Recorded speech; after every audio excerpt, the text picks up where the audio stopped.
SNESdrunk. Hi there, let's take a look at each sim game released for the Super Nintendo. And no, I don't mean each game in the simulation genre, just the games from the Sim series. SimCity, SimCity 2000, Sim Earth, and Sim Ant. And I'll start with one of the North American SNES launch titles, SimCity. The title is pretty self-explanatory here. You build and simulate a city, and for a PC port in the early 90s, this was as good as you could possibly hope for. There's very little lag or slowdown as you work in real time. I already did a video on this one a long while back, and yeah, I was kind of hard on it, and my main talking point was that a game this ambitious isn't always going to age well, because later iterations of the same idea are going to be done on a bigger scale with a grander vision, and on a whole other level of detail. For example, you quickly run out of room to build your city, and then it's like, well, now what do I do? And your options in general are very limited, especially since I've grown used to what's available in later SimCity games. Traffic is a problem? Oh, I'll just put down a few bus stations, build a subway, and oh, you can't do any of those things here. That may be the case, but the SimCity experience on Super Nintendo is still fine on its own. One thing this game nailed is how stress-free and relaxing it is. The music is absolutely perfect for a game like this, so you can sit back and either build a city from scratch, play out one of the scenarios, or just screw around and summon Bowser to wreck everything. I really like SimCity. It's one of my favorite games from my childhood, and while I wouldn't blame anyone for dismissing it because the series had moved on to much more advanced and more detailed aspects, I still think there's a lot of value in playing the SNES version in this day and age.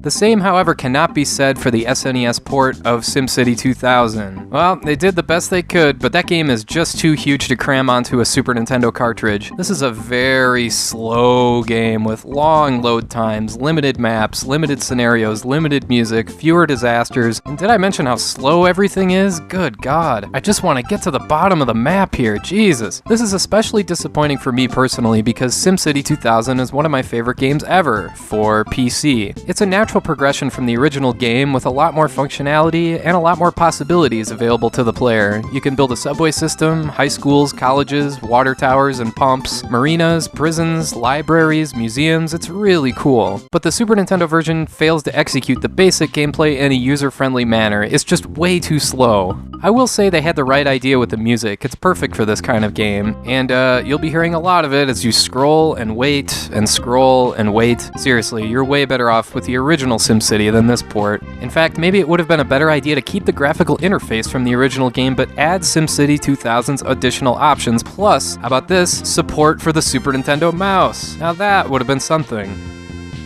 Let's move on to Sim Earth, and it's story time with SNESdrunk. Once upon a time in 6th grade, I lent my copy of SimCity to a classmate. In return, he lent me Gradius 3. About a week later, when I went to give his game back, he wasn't at school that day, so I just left the game in my locker, where it got stolen.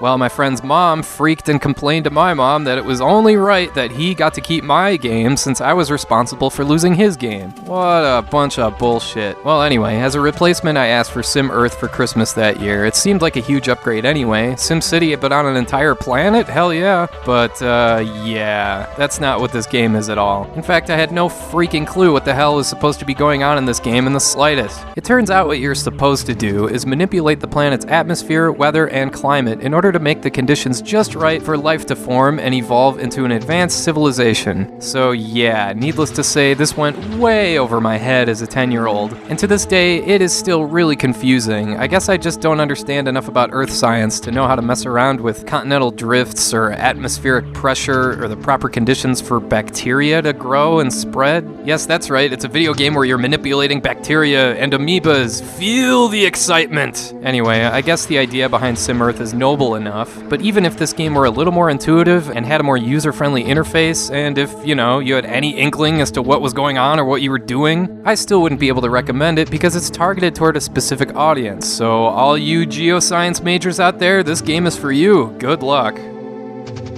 Last, we have Sim Ant, and mercifully, this game is much better than Sim Earth because it's a lot more linear. Also, the scroll bar here makes it a lot easier to understand what you're supposed to do. How about that? You're an ant. Okay, that's easy enough, so what do? You dig. Okay, now what? You lay eggs. Okay, now go find food. Oh shit, there's other ants. I gotta defend my eggs. You see, Sim Earth, being straightforward and easy to understand isn't all that hard. Sorry, I'm still just really bitter about that game. The goal is to take over this guy's entire yard and drive this poor sap out of his house. Now that's funny. Sim Ant is also a better port than SimCity 2000 because it operates much better. There's not much lag or slowdown at the beginning anyway. The game runs smoothly for the most part. And hey, it actually uses the SNES mouse, imagine that. Now, there's a lot less functionality here to say the least. I mean, you obviously have to be big time into ants or insects to get a lot of mileage out of this game, but just in case you're not, the game helpfully includes a tutorial that explains everything you've ever wanted to know about ants. I don't know about you, but I'm really amused that this is here. You can't fault the game's developers for trying. There's 3 different ants you can play as, and each have their own abilities and requirements. Like, you'll need soldier ants to defend the nest, but they need a lot of food to maintain. So yeah, there's a smidgen of strategy involved where you really have to decide how you want to split up your worker and soldier ants, but really the majority of the gameplay is just gathering food. Sim Ant is a fine game, and it's certainly better than Sim Earth, but it's probably not for everyone.